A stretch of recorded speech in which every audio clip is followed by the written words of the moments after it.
too much? Makes my eyes look blue. That part's good, but Yeah. the skin. No, I did my hair red for Beetlejuice, and it made me really look like my sisters to me.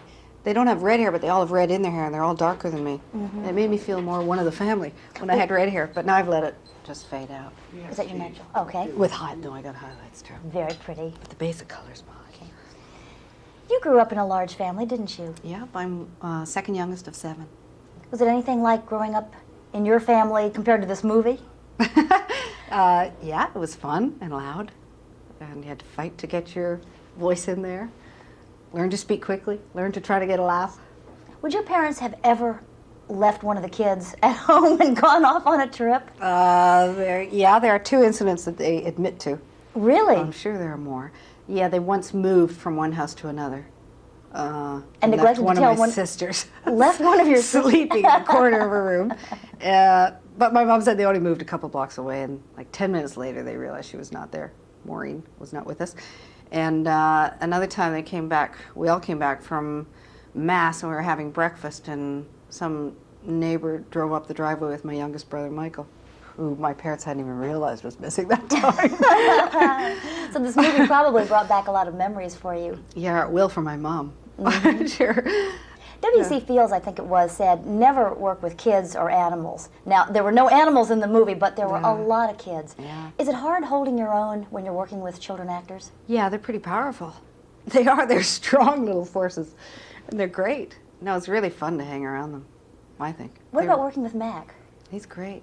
Very cool, very smart, professional. Comes in knowing his lines and, sits still for his makeup and hair and never complains all day. Does jokes with everyone in the crew.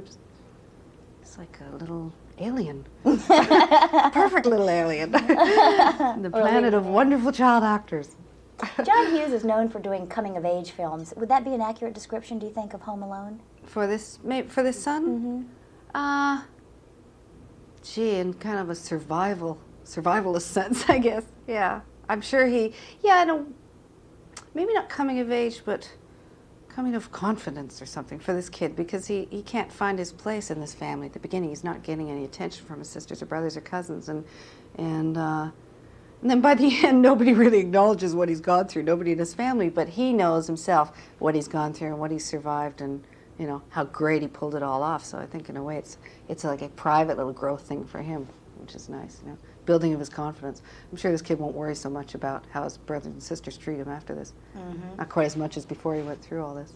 The film is also a reunion for you with 2 people I know you've worked with before, Joe Pesci and John Candy. Yeah, I only had one scene with Joe Pesci, which was fun, and I had 22 hours of shooting for a couple of scenes with John Candy, because we improvised a lot of scenes and just sort of, I think they just wanted to get as much of John as they could in the one day we had him, so we just kept shooting and shooting and shooting and coming up with silly ideas and improvising.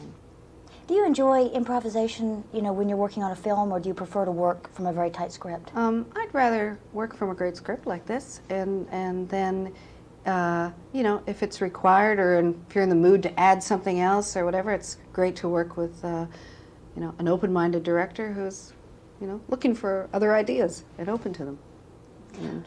What about comedy? Your films basically have all been comedies. Can you see yourself going into something totally dramatic?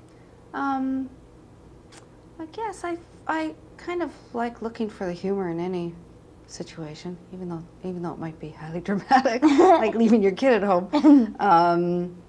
But I just want to do good scripts, so whatever they are would be fine with me. Just have good roles. I don't think a lot of people realize that you were one of the co-creators of SCTV, one of the founders of it. Now that the show is over, do you see anything as its successor in that type of comedy? I think Saturday Night Live is continuing to come up with new ideas, and I think the cast is great.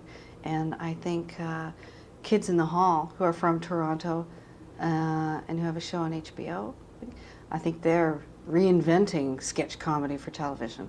They're not stuck to formats. Like we had our format of a fictitious television network. They don't even worry about that. They just do anything, and they don't end it, or they end it during some other scene. They don't have any rules. They make their own rules, actually, and You all did that with SCTV. Yeah, I think they're doing a whole new version of it, and it's great. Of all the characters you played on SCTV, did you have a favorite? I liked playing. There were only a couple of characters that I repeated much. That one was a bad Vegas performer called Lola Heatherton. Another was a bad. It was a bad performance. It was a bad kind of dirty nightclub act, Dusty Town, and I liked doing them just because they were so obnoxious and cocky. You were terrific at all of them. I'm sorry.